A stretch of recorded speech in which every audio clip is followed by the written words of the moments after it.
Dear students, success मंत्रा के education centre पर आपका स्वागत है। आज की इस वीडियो में मैं आपको 0 = 1 प्रूव करके दिखाऊंगा। इसे प्रूव करूं इससे पहले कुछ बेसिक बातें मैं आपको बता देता हूं। जैसे कहने का मतलब कि कोई संख्या रहे उसका पावर m रहे और गुना में वही संख्या रहे उसका पावर n रहे, तो आप उस संख्या को घातों के योग के रूप में लिख सकते हैं। कहने का मतलब कि जब दो संख्याएं आपस में बराबर रहे तो हम उसके घातों को, गुना में रहे तो उसके घातों को योग के रूप में लिख सकते हैं। उसके बाद a⁻m भागा a⁻n रहे। कहने का मतलब कि दो संख्याएं आपस में बराबर रहे और वो भाग में रहे तब हम उसके घातों को m-n के रूप में लिख सकते हैं। उसके बाद आपको एक चीज़ और ध्यान देना है कि यदि a⁻m रहे और इक्वल में a⁻n रहे तो आप जब देख रहे हैं यहाँ कि जो दोनों का आधार बराबर है तो आप बीच में बराबर का चिन्ह दिया हुआ है, तब आप घातों को बराबर करके लिख सकते हैं। कहने का मतलब कि m = n हो जाएगा। जब दोनों का आधार बराबर रहे, बराबर का चिन्ह बीच में दिया रहे, तो घातों को आप बराबर के रूप में लिख सकते हैं। भी एक फॉर्मूला हो जाता है।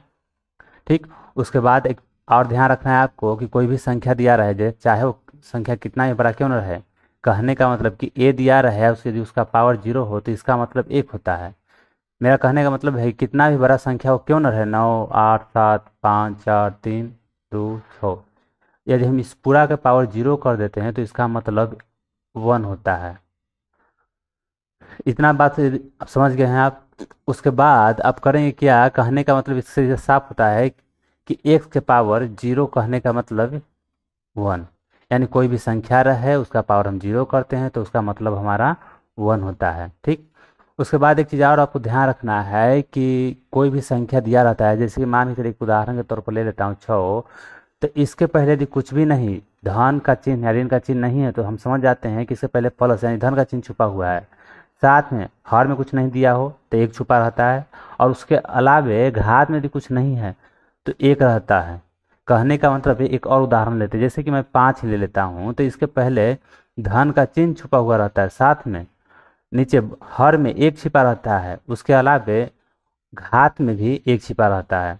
उसी प्रकार यदि x का पावर 0 है, इसको इक्वल x⁻0 = 1 करते हैं तो कहने का मतलब कि संख्या के ऊपर कुछ भी नहीं तो एक जरूर है।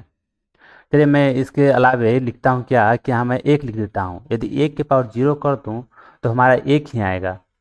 मैंने पहले ही बताया कि कितना ही बड़ा संख्या क्यों ना रहे, यदि उसका पावर 0 करते हैं तो 1 आता है। ठीक। तो मैंने क्या किया कि 1 के पावर 0 कर दिया, उसे क्या हमारा रिजल्ट आएगा, 1 आएगा। एक के ऊपर कोई भी संख्या नहीं है तो हम एक लिख सकते हैं। तो कहने का मतलब कि दोनों में हमारा आधार बराबर है और बीच में बराबर के चिन्ह है, तो हम 0 = 1 लिख सकते हैं। यहाँ पर मैंने फॉर्मूला बताया था कि जब दो संख्याएं आपस में बराबर हो, ठीक, और उस यदि इसका पावर m रहे, a का पावर m रहे और इधर a का पावर n रहे, बीच में बराबर का चिन्ह दिया रहे, तो हम m = n लिख सकते हैं। तो इस प्रकार यहाँ भी हम 1 के पावर 0 है और यहाँ 1 के पावर 1 है, तो हम भी यहाँ 0 = 1 लिख सकते हैं। इस प्रकार आप देखेंगे कि हमारा 0 = 1 प्रूव हो जाता है। तो आई होप दोस्तों आपको वीडियो समझ में आ रही होगी। तो मेरा आप लोगों से सवाल यह है कि हम क्या 0 = 1 प्रूव कर सकते हैं या क्या यह संभव है। मैं यहाँ कुछ ना कुछ मिस्टेक जरूर कर रहा हूँगा, तो कमेंट में आपको बताना है कि मैं क्या गलती कर रहा हूँ।